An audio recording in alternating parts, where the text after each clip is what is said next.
What's up, world? Welcome to the Second Chance Live series. I am your host, Daryl Stinson. I'm a former Division I athlete and a two-time TEDx speaker, and I am excited to share with you our guest today, Matt Wolff, personal friend of mine. I've been on his show on LinkedIn. He's always showing up, adding value, man. He's the CEO of Ticket Time Machine. I always mix that up. I say Time Ticket Machine. It's Ticket Time Machine. And we're going to talk about the golden rule. We're going to talk about sports. We're going to talk about mental health and what he's got going with his movement there. Same here. And I'm really, really excited. But I want to remind you guys of something. I want to remind you of why we started this show. Check it out. Leave me alone. I just want to die. These are the words that I screamed in 2012 as I lay on a psychiatric unit following a recent suicide attempt. At that time in my life, I had just been kicked off the football team at Central Michigan University because of all the opioid pills I was taking to numb the pain I was experiencing from playing football after my back surgery. I didn't think my future had anything that would fulfill me like being an athlete once did. I didn't want to work a 9-to-5. I didn't want to get a master's degree. I didn't want to start a business. I just wanted to play sports, and I couldn't. I was tormented by the fact that something I had worked my entire life to achieve was now no longer an option.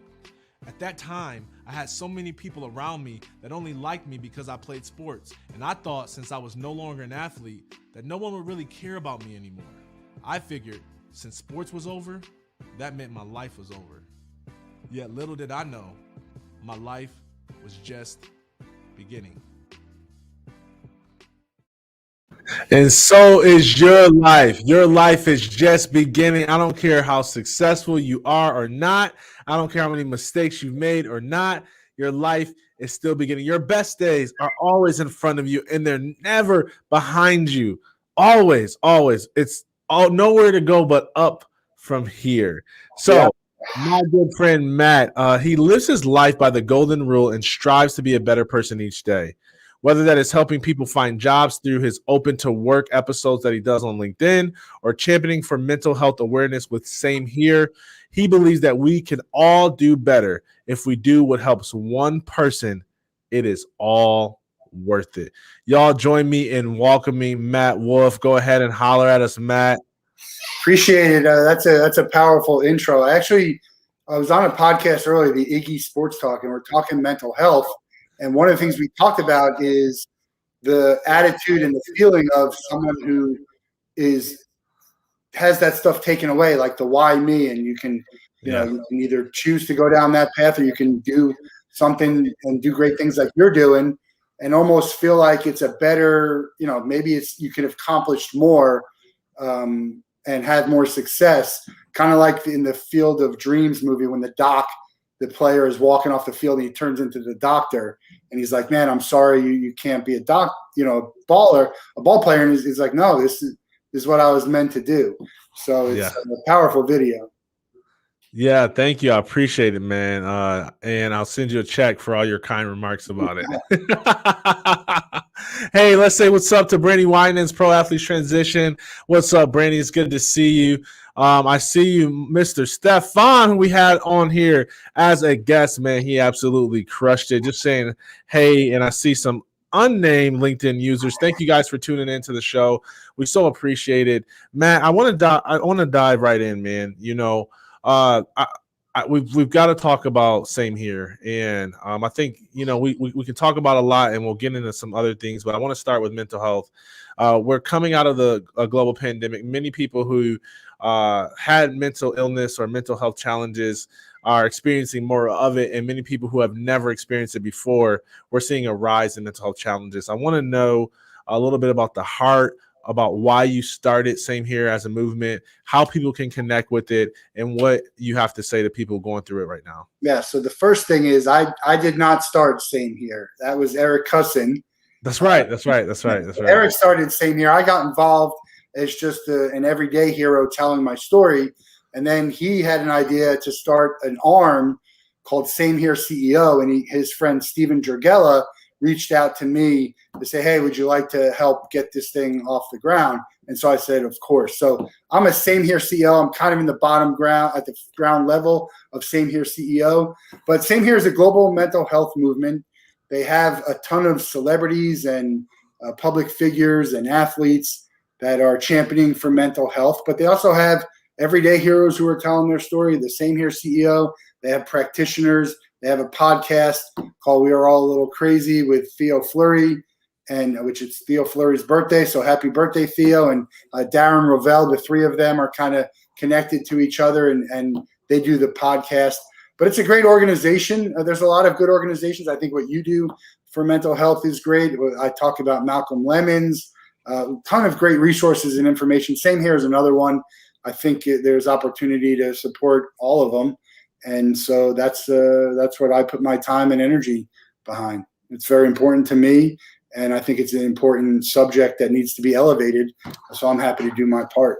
Love it, man, love it. And have you experienced mental health challenges before? And let us know a little bit about your journey and how you have been able to overcome stuff. Yeah, so I did. That's how I got involved with Same Here. And it kind of feels weird saying this, and I say it all the time. Like, what I went through was very mild. I never had any thoughts of ending my life. I always knew everything was going to be okay. But it really affected me terribly. I had to postpone my wedding. There was just a lot of stuff going on. I couldn't get out of bed. I couldn't eat, which, it's good to lose weight, but that's not the way you want to do it. And so that's how I started. I couldn't get out of bed. Didn't want to eat, didn't want to go do anything, didn't want to hang out with my friends, didn't want to go see my family, didn't want to travel, all things that I always loved to do. And I knew something was wrong, but you kind of don't want to address it or face it. And then you have people around you say, look, you got to get your shit together, which is not in the wrong way, just saying, hey, you got to figure out what's going on, and we got to figure out how to help you, not snap out of it, which I did get some of those, which, as you know, it's not helpful, but it's coming from a good place, someone who wants to help you. And so I got help. I was lucky. It wasn't a long period of time, although it felt like an eternity. And I was able to kind of turn the ship around. I went and saw someone, talked to some people, got on some medicine. I always say the medicine does the heavy lifting, but you can't just do the medicine. You can't just say, hey, let's pop some pills and everything's going to be okay. So that's kind of how I got into it all. And then I actually reached out to Eric to talk about his sports background. I didn't even know about what he was doing mental health wise. And the conversation geared towards mental health, because that's what he's doing now. And I was all in. I said, I'm in. I'll tell my story, and I'm going to, share and support and help them and anyone else who's fighting for mental health. Wow, man. And that's awesome. And I'm glad that you said that, because I think that is one of the stigmas that we face sometimes, is that when mental health comes up, we immediately think that is the degree to which people are struggling. Like, oh, they got to be like suicidal thoughts, or like schizophrenia, or like something that's a more severe mental illness, when that's not true at all. Like you can go through a season of just being down and not feeling like you can shake that feeling, and not have any type of clinical illness or clinical depression or anxiety, but yet pressures of life and finances and relationships. And so I'm glad that you can share that, but still recognize that there is a higher level of concern for some. Man, let's talk about the intersection between sports and mental health. Man, it's becoming increasingly publicized in the news, and you see that they're starting to cover athlete mental health challenges more, especially since the pandemic. Man, what's your thoughts on athletes and how mental health issues are affecting them, and what's kind of your take on this whole intersection between mental health and sports? Well, I think it's great. Obviously, there's a mental health month, right? And so there's a mental health month, and we're in Pride Month, and there's Black History Month. But we want to get to the point where some of these things we're talking about year round. It's Absolutely. not just, hey, it's Valentine's Day, it's Father's Day. Let's talk about this 24/7, 365, because it's an important conversation. And so I think that having the month is great, but we want to expand that. So with the athletes coming out and having these conversations, it's high profile, right? I mean, if I say something, not as many people are going to care as when Dak Prescott says something or Naomi Osaka. On the flip side of that, not everyone can relate to Dak Prescott and Naomi Osaka. Their lives, while they might be struggling, is a different experience than someone like me who, doesn't have all the money in the world and all the support. And one thing I say, it was great that Naomi Osaka took off. Take whatever time you need for mental health. They need her more than she needs tennis. But there's a ton of people out there who can't just take a mental health day or a mental health week or a mental health month. And doing that can really, hinder their career and affect their families and all of that. So I look at both sides of that, but I think it's great to at least have the conversation because I think we need to talk about all of it. And it's great. I wish more people would come out. Same here as a hashtag 5 and 5, where we think everyone's dealing with some type of mental health. Right. And so I just hope that some of this stuff opens the floodgates. We look at like the Me Too and people, survivors of rape. And we had an athlete come out in the NFL and, is gay. And we hope that this is the one that's going to open the floodgates where everyone's going to do it. But it doesn't work that way. There's still, as you say, this stigma, and people are afraid to do it and they don't feel comfortable about it. So that's the point we're trying to get to, where it's not a big deal. Like you make this comment and you're like, oh yeah, that makes sense. And we move on to the next story. Yeah. Yeah, that's a good point, man. And going back to that, I think that was a bold decision to take that mental health day, and especially knowing that it would get picked. I don't know if she anticipated it getting picked up like nationally or anything, but when you're an athlete, you're in the spotlight. It was a big deal, big decision. But I think it speaks to the importance of prioritizing self, right? And one thing I always tell people is like as an elite athlete, once an elite athlete, I had a system of success. I did not have a system of self-care, right? Like I knew how to be successful. I knew what it took, but I didn't know how to prioritize me. And there's a lot of people sacrificing their mental health, their self on the altar of success, right? Like I come secondary. And I'll never forget, and I want to give, and I asked this on the show a couple of times, but I want to get your opinion on this, right? So I remember seeing a UFC clip, and the guy, I don't know if you saw this clip or not, but it went viral. The guy was, they were going head to head, and it was intense round. They did a close up of his face, and they were looking at him. I can't remember the fighter's name, and he mouthed the words, "I'm prepared to die." And it went viral because people are like, that's the mentality it takes to win. That's what, that's the type of attitude you got to have if you're going to be number one. Right. And I like all these comments, and I commented, and I was like, yeah, I don't think this is healthy. This is not, we're not fighting for our country. This is a sport, and you can die from this. And so, I got a lot of pushback from that. There was a lot of people, especially UFC fighters. One of my buddies was a UFC fighter, and he was like, yo, you just don't understand. You play football. It's different. It's a different beast. It's a different beast in there. You got to have that mentality. And I'm like, okay, so what about his children? What about his family? You know what I'm saying? What does that say about them? Right? And I don't know. What's your take on that, man? Because that messed with me and bothered me. Yeah, I think UFC, I don't follow UFC. I watch boxing when there's a good fight, which doesn't seem to happen anymore. But I mean, the nature of UFC is to beat them into submission. So you're going to have all this injuries. You don't even have to die to have something that can really affect your life negatively. Yeah. So there is some type of attitude and mental, I don't know, some thought process that you have to go in to that. Right. That's different than, I don't know that translates to other sports, but I don't think you should have to go into any event or job thinking I'm prepared to die, short of a police officer or joining the armed forces. And but and it's interesting because if we tie it back to Osaka, there's part of me that says, look, that's your job. That's what you're getting paid to do. And so you signed up for it. You know what's going on. We have to figure out a way to do it. Now, that doesn't mean that you still can't have mental days and have, some type of accommodations. But part of it is, look, you're not entitled to participate in any sport. You understand that as an athlete. So if you can't handle X, Y, or Z, then maybe it's just not for you. I don't know. It's possible. There are people who just can't, for whatever reason, like, Chuck Knobloch, the baseball player. His mind went bad. He couldn't throw the ball from second base to first.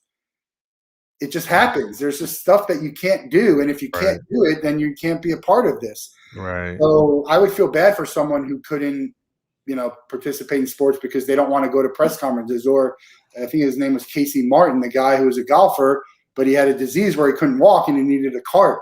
Yeah. I mean, it's interesting, but that's part of the job. UFC I think you're crazy to get you punch. I'm not gonna let you punch me in the face, and it's crazy how there's not more significant injury in that. But that's a tough attitude to have. I don't think it's a good example, to your point, to set for anyone. Yeah. To me, and again, I don't know what his intentions were, but it was the people's response that most concerned me. That there was nobody that was like, "Yo, like I understand the competitive mentality, but we need you here."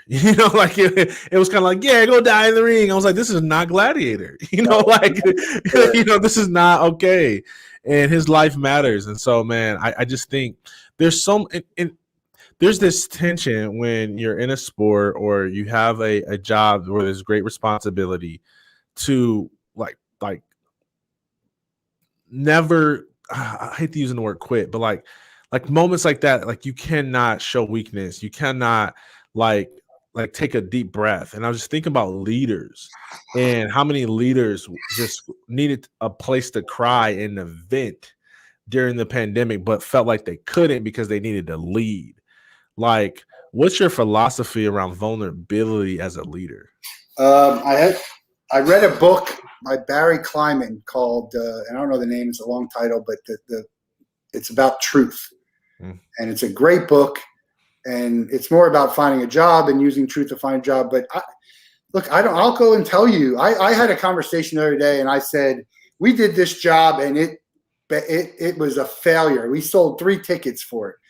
I just think being true to yourself and telling the truth is, being vulnerable. I think you have to do it. And by the way, I just got this, which is my next book to read. This one just came in the mail, so I'm ready. That'll be my next book. And I'm not a reader, so it's. But I'm excited to read it. But true, just being genuine, authentic, being true.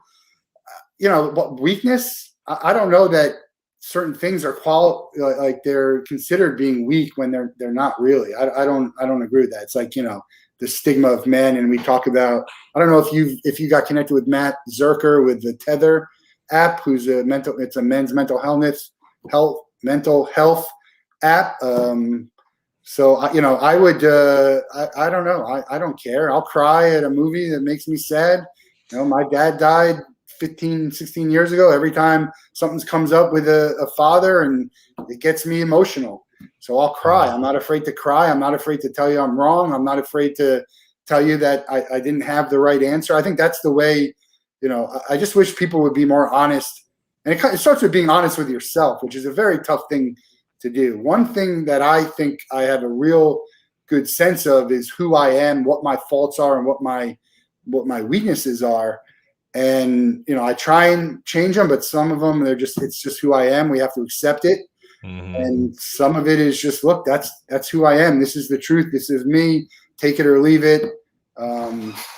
So, I think, look, let's just be honest with ourselves so we can be honest with everyone else.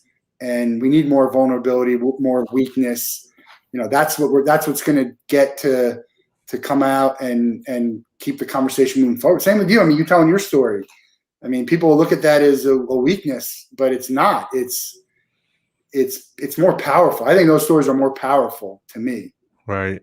The way I describe it to people is when people do hard things, it's a sign of strength, right? So if you go to the weight room and you're like, you know what, today I'm squatting 650 pounds, because we know you can do that, Matt. And you go there and you squat 650 pounds, and they're like, man, look at that. That was hard, but you crushed it. You know what I mean? If you break a record in weightlifting, like that was hard, but you crushed it. But for some reason, when it comes to like vulnerability and mental health and overcoming those type of oppression and depression, we don't view it the same way as we do physical strength and tenacity and endurance. Well, arrogance, right? Egos. I mean, I'm more impressed with the person who in the middle of a lift says, look, I don't have this. I'm going to let it go instead of break my arm doing it or have Right. potential injury. So, I think, leave the ego at the door. And, I don't know. I don't have to prove anything to anyone really, Right. except myself. And I don't even know that. What was that? That was Rudy. Like, you don't have to prove anything to anyone but yourself. Really powerful. I always love to quote movies because there's some really strong lessons. And I think I might write a book about the lessons that movies give us, but it's, you don't have to prove anything to anyone. Right. So, and who cares? Like, a guy walking out, like the little kid who wants to walk out in pink clothing, like, do it. Who cares? It doesn't mean you're gay. It doesn't mean people might laugh at you and make fun of you. But if that's what you want to do, then do it. And don't worry about it. It's their problem, right? They'll always tell you it's their problem, not yours, when they're the ones who are coming at you and trying to bully you, or it's always something that's going on there. So, yeah, I don't know. I don't understand the weakness and the vulnerability. But it's hard to do. If you're not accustomed to it, it's hard to do. But what I find and what I talk about and what I say always is, once I've done it, I could do it a million times. It's out there, right? So who cares? Yeah. Love it, man. Let's shift gears a little bit and talk about this Open to Work series that you kind of been doing on LinkedIn. I know I've seen a couple of them, and I haven't, I popped in and out. But man, what made you start doing that, and why are you still continuing? Yeah, so the pandemic gave me there's a lot of people doing a lot of good things, and I always consider myself a good person, but I know I can do better, and I want to try and do better and help more and so I see people sharing jobs all the time, and so I reached out to this girl Jill who was looking for work. And I said, well, let me see if I could help her. She went on a rant, and I said, let me see if I could just help her. I don't know, maybe I know someone. And then we had the idea, well, let's see if we can help other people. So we did a series where we had some panelists and we talked about some slides and answered some questions. And I'm like, well, why don't we just have people come on directly and they talk about what they're doing? I don't know if it's working or not, but I think people appreciate it when they have, when they get some, I guess it's some notoriety, like, hey, some visibility that they wouldn't often get. I don't know. Maybe it's all it takes is a click of a button to help someone, right. Whether it's job search, whether that's a mental health message or any other type of message. So that's what we try and do. We have people come on, and I think they like that they find other people in their same situation, which you can relate to in the mental health or any, like when you have other people that you see, hey, I'm not alone in this. And trust me, I don't care who you are or what you're doing or what there is about you. You're not that unique. There's someone out there who's experienced the same thing, who understands what you feel like and can empathize with that. So I think that's part of what we do, and we'll probably do another one next month. And as long as people keep wanting to do on it, we'll do it. But there's so many people out there doing so many good things in the realm of trying to help people find work, but also other things. It's so selfless, and that's what I try and do. I do a lot of things. And some of them, they are to help me. Some of them are to help others. If they can help everyone, that's a win-win. But I like doing things and finding people and elevating people that are doing selfless things. We had one of the people who did the most job posts is someone who's looking for work herself, and she's posting all these jobs. So it's there's so many people out there doing good. I like to highlight that, and I want to be one of those people and just trying to do my part. Love it, man. And what I like about it is that, even if, you don't have that full circle story yet of like, man, she came on, got a job or whatever. The job search process is so taxing sometimes, and sometimes like it just helps to know that somebody sees you, because you send out emails and you apply, and then you don't hear back, and then when you do hear back, it's just like this cold, like, sorry, we chose someone else. And just to have that moment to be seen and have the opportunity to express your value is so important. So, man, I thank you. And there's a lesson in something that you said I want to highlight, that like you don't even know if it's working yet, but yet you're still doing it because you're serving. And like that's a great mentality for people to have. And I know people who won't start things or try things because they don't know what's on the other side of that effort, right? They need a for sure this is going to produce some result versus just getting started because it's a good thing to do or because it's in their heart to do it. So I hope that encourages some of you. Like, you don't need like to have that result immediate gratification. Like, just get started if it's a great thing to do, if it's in your heart to do. Yeah, I mean, I had people ask me that all, even with the Wolff Den, like, hey, how many people are watching your show? I don't know. It's not why I do it.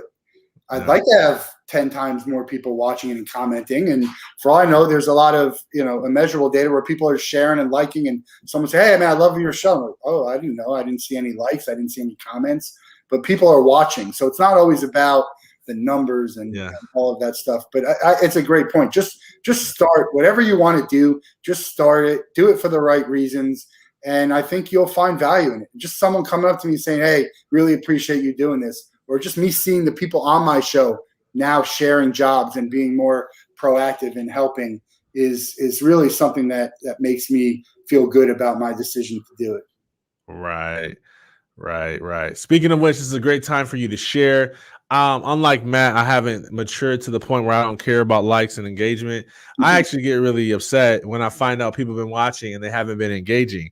So I'm still trying to get to that level. I remember somebody reached out to me and because I took like a hiatus after I did my book launch because I was just burnt out, man. I was doing like 3 or 4 a day.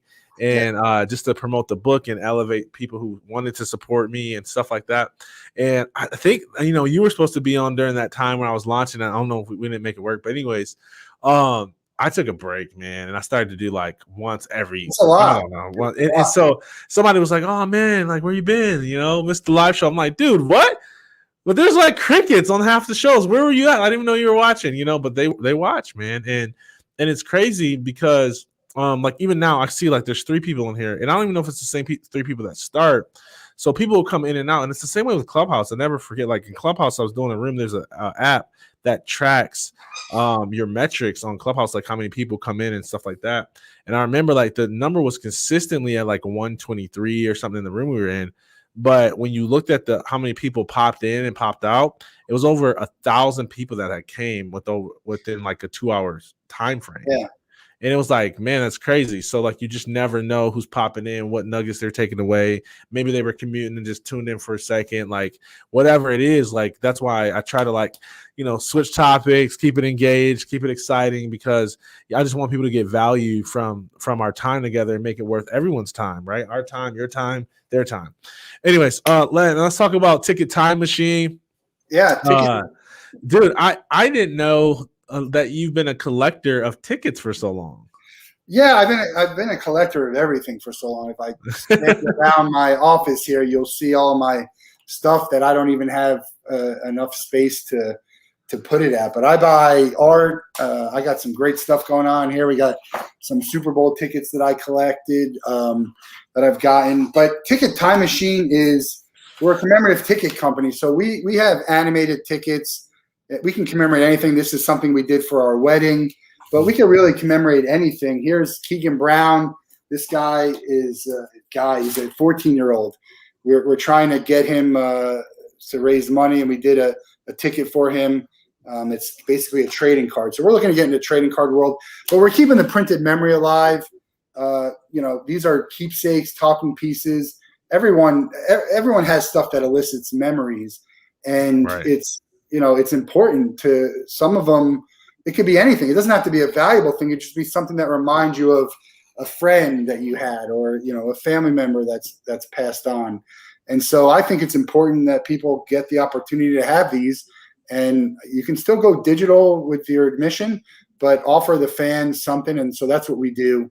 We're happy to help talk about how we can generate revenue for you, enhance the fan experience, add value for your sponsors and brand partners. We have the Wolff Den, which highlights people and their story and what they're passionate about and what they're working about. We've had musicians on. We talked about mental health, sports. We've had some Olympians on, writers.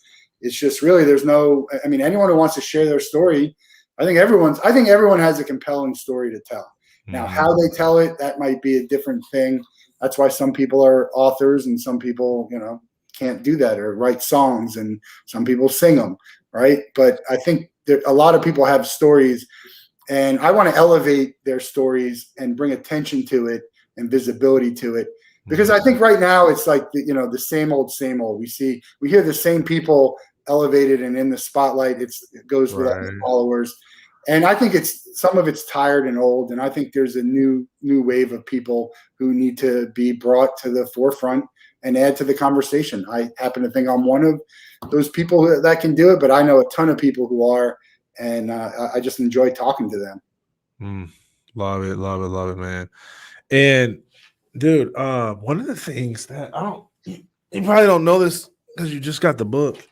You haven't read it yet, and you should have. No, I'm just kidding. I'm a slow reader, believe me. I do not read. I do not like to read. So the fact that I even have it, and I'm going to read is it's saying something. I wish I could read more. I wish I read more. So there's this right here on this is like the first page with words that I wrote on it. Right here, it's the dedication. Oh God, I can't really read that. Dedication to a real one. I dedicate this book to the late Elder Mike White and Francis White. I'm gonna read it as a segment. I just think it'd be cool. Elder Mike, without your heart and commitment to serve others and keep athletes focused on the greatest purpose in life, I wouldn't be where I am or who I am today. You built the bridge I traveled on from suicide to success and significance. You taught me I'm here to serve. He used to always say that. It's one of the most powerful sentences a man can say. You always believed in me, and you knew the impact this book and my story would have on the world. Thank you. I love you and miss you dearly. Miss Francis, who is his wife, I love you. There would be no Daryl Stinson if there was no Francis White, keeping Mike White together. You were the wind beneath his wings, and your impact on his life and mine will always be appreciated. My only regret in writing this book was that I allowed my fear and insecurities to prevent me from finishing it sooner, so you and Elder Mike could enjoy reading it together. The good news, as I alluded to in my words to Elder Mike, is that he already saw this day in his mind. I'll never forget how excited he got when I shared with him the vision for the book and Second Chance Athletes. He said, my boy D, pretty soon Bishop T.D. Jakes is going to be interviewing you for advice. It had absolutely nothing to do with the book. And he said all of that and more before I finished sharing my vision with him. Classic Elder Mike. But I read all of that to say at the bottom is his badge number, badge 1457. And he used to always walk around. So like find a way to commemorate that, man. And we'll talk offline. Very special to me, man. I found out he passed when I was on vacation. And that wasn't the news you wanted to hear. He's a mentor to me. But he was the chaplain to our football team, and I dedicated my book to him for that reason. So, all right, I'm in my emotions now. I'm in my emotions. That's good. That's all right. Great. That's a great story. Thank you, man. Thank you. Yes, I need like a commemorated CMU ticket with Elder Mike's badge number and face on. That would be really cool. So you're the man, dude. We're getting close to our time here, man. Man, we can talk about so much. I don't know, dude. What's on your mind right now? Well, I'm excited to get out to events. I've been to a few. I was at a Yankee game last week. I have a conference that I'm going to be sponsoring or part of for the bowl season annual meetings early August, and then a ton of events, football games, and my annual sports weekend. So I'm just, I'm excited about what's going on. I'm a little bit anxious too, to go back in the real world and have to put on clothes and be around a lot of people, and the hustle and bustle it's definitely something that I'm a little bit anxious about. So I think, as we get back into things, I want people to understand that there are other people like me who have it worse too, or who just need to have your patience and, understanding that this is a big deal, a transition from not being around anyone to just being around a ton of people and having to be on and having to get a lot of stuff done in a short period of time. Yeah. So, but I'm excited about it. I'm excited about the Wolff Den, some of the guests we have coming on, the Ticket Time Machine, and I think where we're going to go. Yeah. I'm excited about going to concerts and games. What are you excited to go to? What type of events you got coming up? Jeez, well, I got a lot of speaking coming up, and so I'm really excited about that. I just hope that I didn't overbook myself, because I was saying yes to all the in person. I was like, in person, cool, yep. What's your budget? Cool, let's do it. And I hope I didn't overbook myself, and then now I'll be on the road all the time. But I am excited, man. I always knew I was a people person, but pandemic pandemic I need that, man. That shake your hand. It's so funny because I'm actually an introvert. Like I refuel by being alone, Yeah. but I can't be alone for too long. I think it's like being around people makes me want to be alone. And then being alone makes me want to be around people.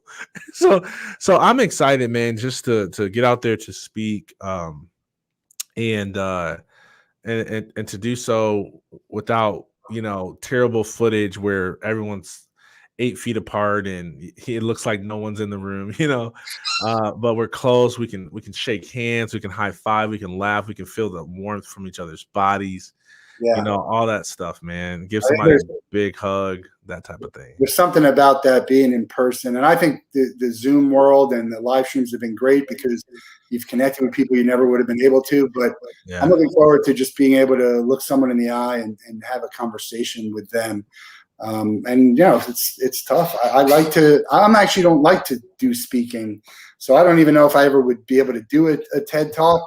I'm terrible with like trying to remember it. And those things are you have to be very refined on those things. If I come on my show, I can sort of give my feelings and they could be all over the place. Nobody really cares. But I do have some people ask about TED Talks. Is there a specific way or any advice you would give someone who wanted to do that? Or if that wasn't their format, but they wanted to speak, what would you encourage them to do? Dude, I'm supposed to be interviewing you, man. I'm just trying to help my people because they are asking me. And I'm like, you know what? I don't know. I've never even thought about doing a TED Talk because I don't even know that I could. It's funny. So I do have a coaching program, but I don't take on everybody because it's very involved. Like I work with them to craft their story, craft their submission application, things like that. So I did ironically just create a process for people to do it on their own. So I created a course and man, it's so funny. You just never know what you're going to get into on these shows. That's why I love this type of stuff. But I just created a show, like a course, TEDx super course, what I call it. And check it out, man. You can see this TEDx Effect super course here. And I say, all you got to do is say TEDx, TEDx, TEDx. And I'm so proud I made this this acronym for TEDx to outline the course. So it's all about your talk, finding your idea worth spreading, your elevator pitch, your delivery, and then your multiplication strategy, right? How do you take your talk from the average TEDx talk doesn't get over 25,000 views? How do you take yours to where, you get up there in views to where you actually have global visibility? My talk right now has this is my YouTube channel, but my talk, I don't know where it's at right now. But it's got, 868,000 views and a ton of comments, man. The comments are my favorite part because you get in here and you see people if I forgot the newest first, you see people just man, this powerful just got dumped, amazing talk. People from all over the world are commenting on these things every single day. And I'm like, man, this thing is just making people talk about passive income. How about passive impact?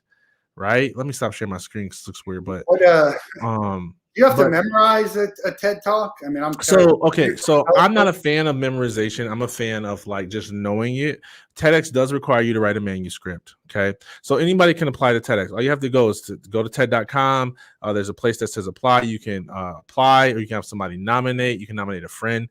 The hardest thing for people to wrap their mind around is to go from I have this story that I want to tell, or I have this information I want to present, this research, to I have an idea we're spreading. Okay. And so I talk about that in the course, but they care about the idea more than your story, more than even your research. And so to translate it into what's that theme, what's that idea that people are going to be having conversations about. So this is why I did my first talk on overcoming rejection. I originally wanted to do it on athlete transition because that's what I do. Right.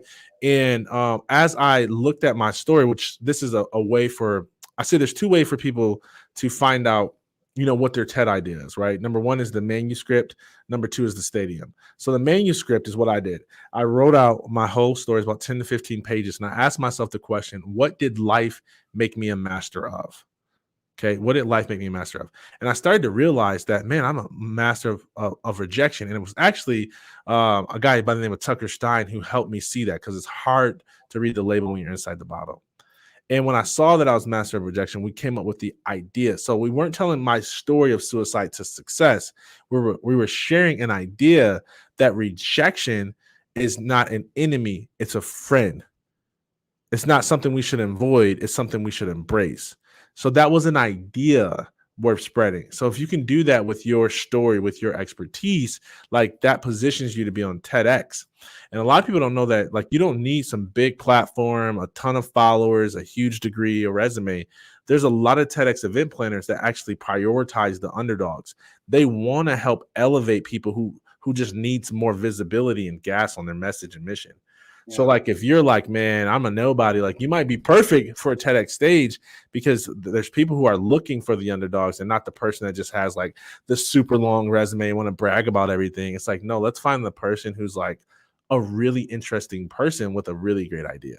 Yeah, I like that. But I also, I like being able to share a story that people can relate to and go back and say, that really meant something to me. Because I see there's a lot of motivational speakers out there, and it's very cliche, and it's all the same thing, and rah rah, and trying to get you all pumped up. But then there's like, I heard this story, and you're like, shit, man, that's something. And there's not, I don't get as much of that in the at the conferences I go to when they have someone speak. And I've had it a few times, and it's really, I mean, to this day, I'm following them on Facebook and LinkedIn, and trying to elevate and talk about them whenever I can. And so I think, I think your story has a little bit of that also. It does have that cliche stuff too, right? You can't, you have to add that, and you have to talk about some of that, but it's really the story. And there's a lot of people who did it. So it's, who've been in that same situation, but they can't share the story and tell it the way that you do. And that's what I aim to do. I aim to share stories and elevate people, and even myself, for the good things that I think I have, and try and be different. And I think I would encourage everyone to be different and to be vulnerable, because you just never know who you're going to help. You just don't. Wow. Dude, did you see one of my YouTube videos where I talked about, is motivation overrated? Did you see that? I don't know that I did, but it sounds like I agree. No, so would you say motivation is overrated? Yes or no? I would say it is. But there's all different kinds of motivation.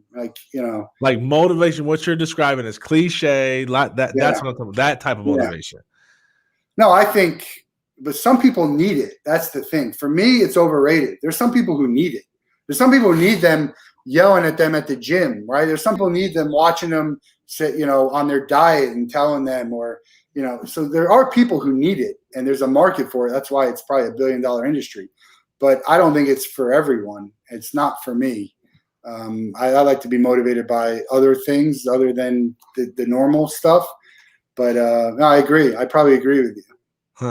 I love it. So I want to hear from you, the audience. Like, do you think motivation is overrated or not? Like, say, like, yes, motivation is overrated. No, motivation is actually underrated. Like, I want to know. My opinion, what I said on the video, is I actually think it's underrated.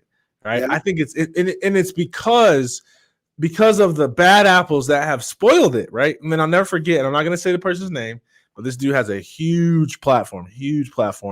One of our top influencers of our day.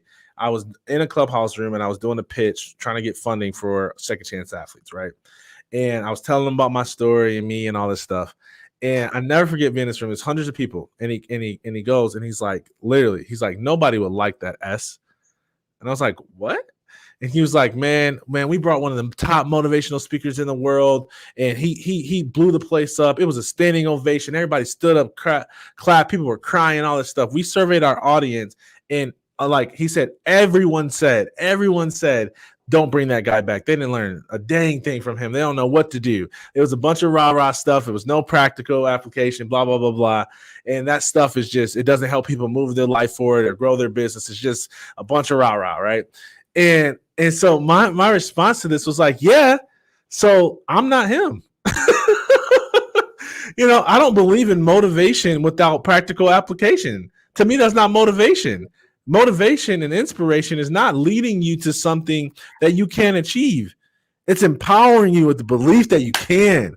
And so like these people who just go and share fluff and call themselves motivational speakers is messing it up for us. No, I agree. But that guy's comment was motivation for you. Yeah, and I told him in his room, and so the irony is that we were talking about mental health and motivation, right? And to which I responded to him like, "Hey, I guarantee you, if I surveyed your staff that people have mental health challenges, my services could help." So I just went ahead and said that, and what I didn't say at the time that I wanted to so bad is that when I did my pitch, there were already like 3 or 4 of his moderators who were DMing me like, "Thank you so much, man. Your pitch was powerful. I this, I that." Just being honest with me, and because that's confidential between me and them, I didn't like call them out in front of, but I so wanted to, man, because this guy is just a tool, man. So anyways, they're not, I like to disrupt and call people out, but they don't care. They don't. You would have started a fight, man.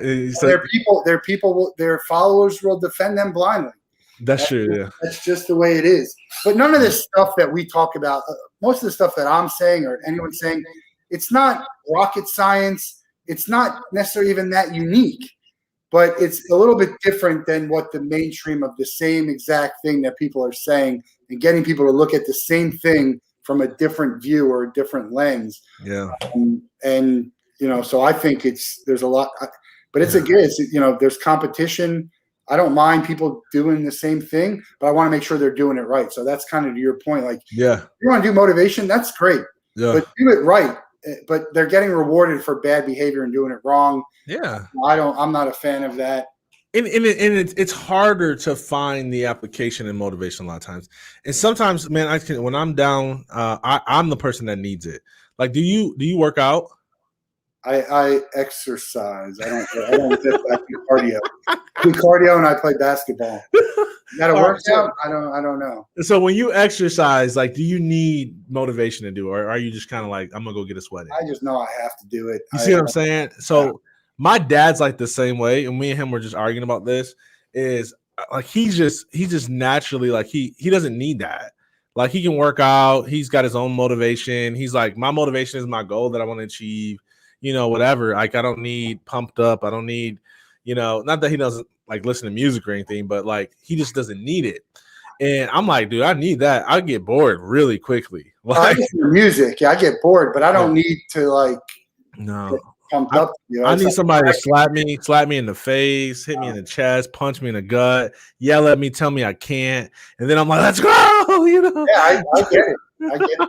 I will tell you one thing. The one thing I do want to say is, John O'Leary is the guy who is, to me, the most motivating and inspirational speaker that I've ever seen live.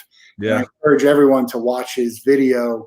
It's called Jack and the Kid. It was covered everywhere.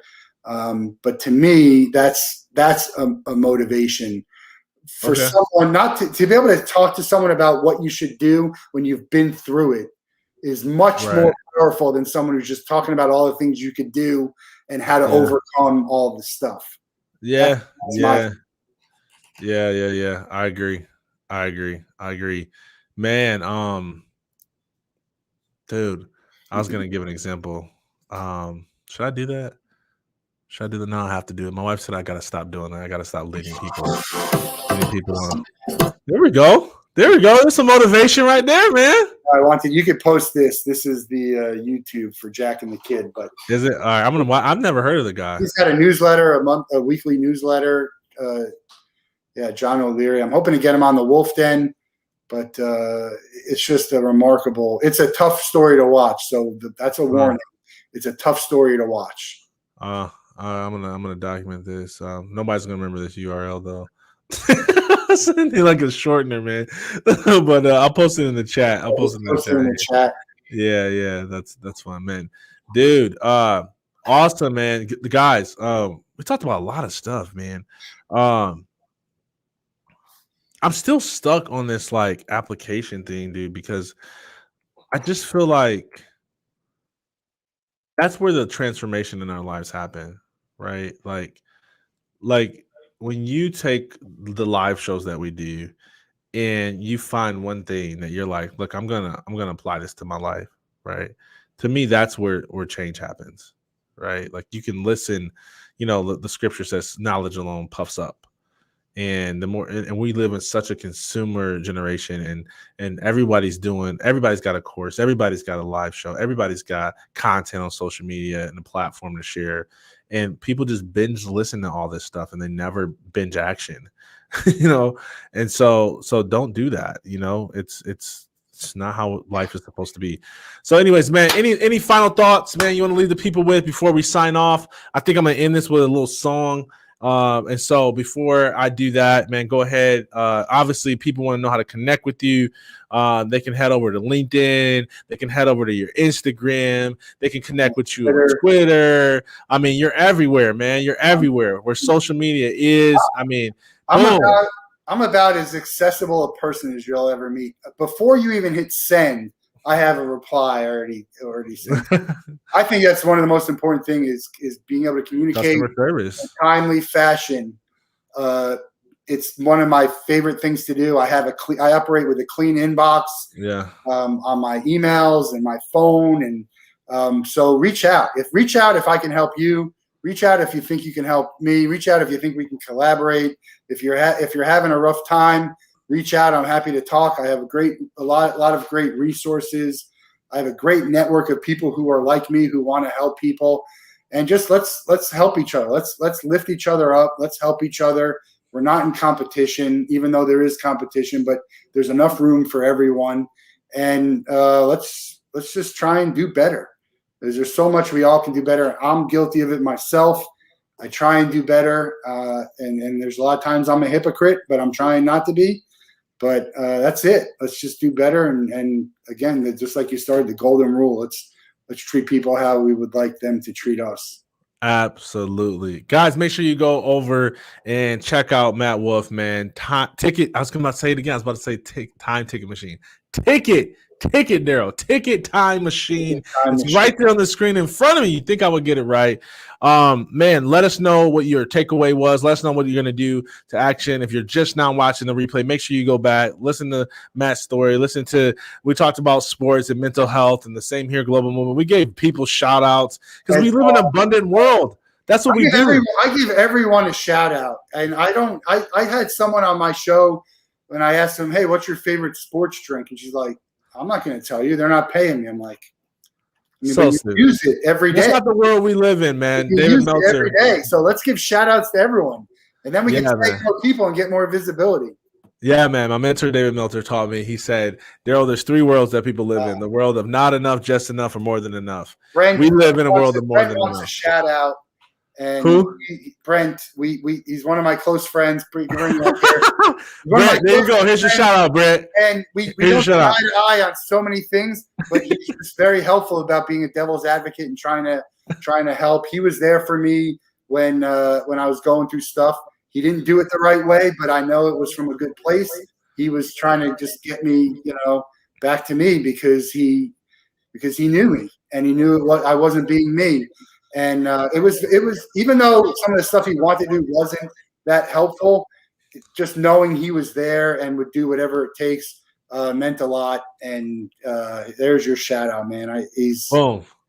All right, Britt. Now cash app us at no, man. We're happy. Anybody else need a shout out before we this is a shout out late? We should just do a whole 2-hour thing where we're just come get a shout out. We'll just shout out everybody, man. Well, I like to.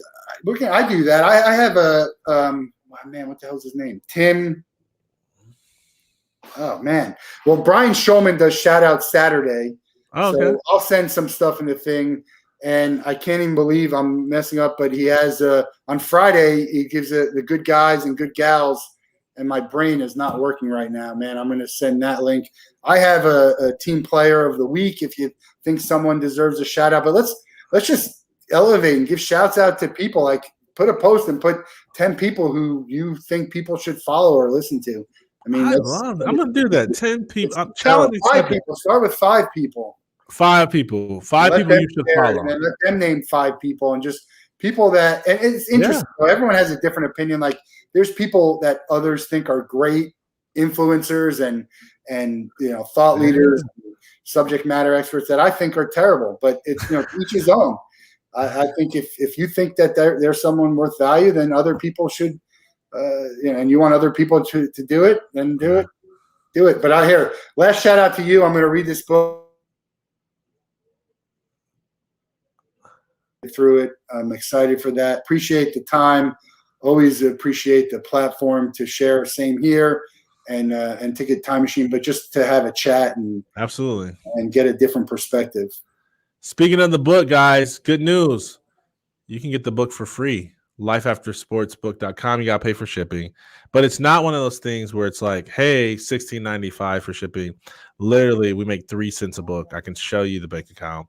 If you want to support the movement, buy the upsells, buy the interviews, buy the course that comes along with it. That's how we profit from it. So, but lifeaftersportsbook.com, go grab it. Secondchanceathletes.com. Hit me up. We're everywhere. Google our names and stay connected. And let's end on this note right here. This note I want to end on. I remember sitting in front of a room of recovering addicts, and I heard about the statistics of people that relapse. And I thought about that, and I said, man, I wonder how many statistics are against us that tell us we can't. How many statistics told me that as a person who was labeled with clinical depression would be here today from the neighborhood that I grew up in? How many people would say that, wherever you come from or what you've been through, that you would have made it? What's your chances that you'll accomplish your dreams? There's always odds that are against us, but I believe that we were made to defy the stats.